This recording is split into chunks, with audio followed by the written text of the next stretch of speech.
formula for total happiness is really kind of brilliant and simple in that when you do the first part, which is the health part, and you get to be really healthy, something that we don't think about until we're sick or have symptoms or illness, you start to feel amazing. You feel amazing because you feel healthy mentally, emotionally, physically, spiritually.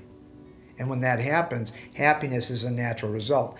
I don't really subscribe to the idea after receiving all this material that happiness is self-imposed state of mind. It may in fact be, but it's kind of hard to sustain it if you don't feel your best, if you don't feel good, if you don't feel healthy. So the natural evolution from being healthy in all those levels is that you just feel great. And when you feel great, that creates natural happiness. And natural happiness builds on itself.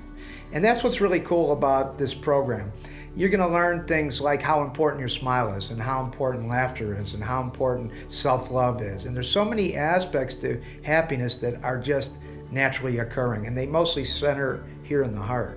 And when you do that, when you put this love towards the things that you want, like, and love, they're going to manifest. It's beyond the law of attraction. You hear a lot of people say, well, is this like the law of attraction? It may be a little bit, but it's way deeper than that, because the law of attraction just says, whatever thought I have in my head, if I send it out, it's coming back. And that's not really true.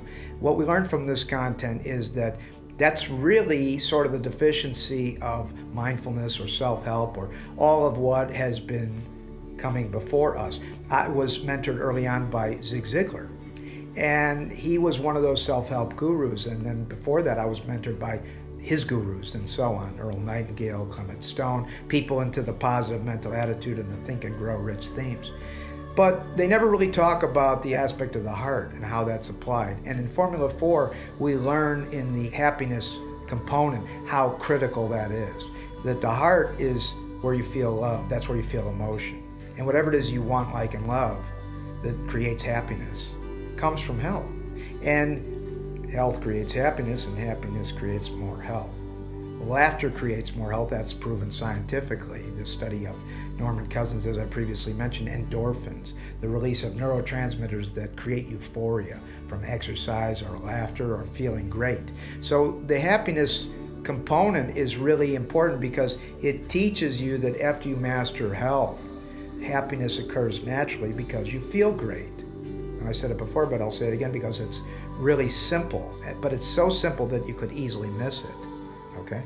So once you do that, once you learn how important your smile is, once you learn how influential that makes you and how likable and how it brightens other people's day, and once you learn to laugh at everything and not take it so serious, well, it's been well studied and shown that people that laugh a lot and find humor in almost anything that's, just making everybody see the humor in something without really lowering somebody or making someone else feel bad about it, because it's not poking fun at them individually, but it's something we can all share. And when you have that, you're constantly in a euphoric state. You're in a state of ready for good humor, ready for smiling, ready for happiness. And so it becomes a natural flow that happens, and now you're healthy and you become happy because you feel great. And when you do that, you can't help but succeed in almost everything. Now, there's a good anecdote about this going back in time. A lot of people used to hand out the book, How to Win Friends and Influence People.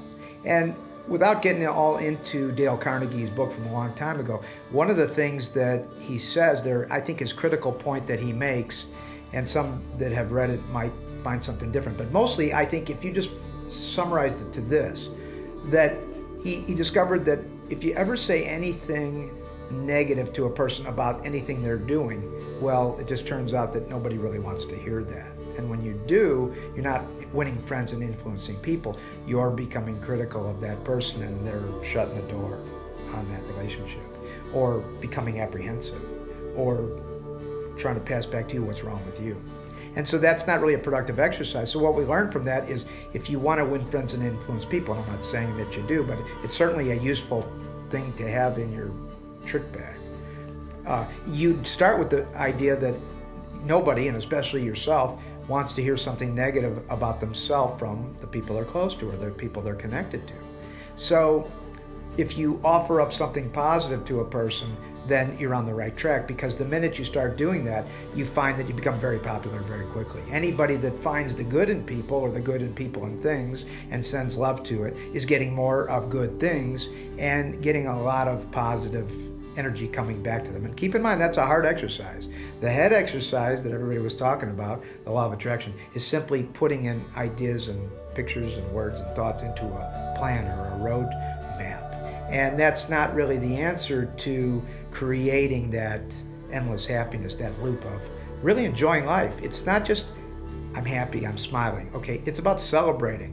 It's about gratitude. It's about really appreciating your existence and appreciating the good that others are doing. In that way, you're lifting them up.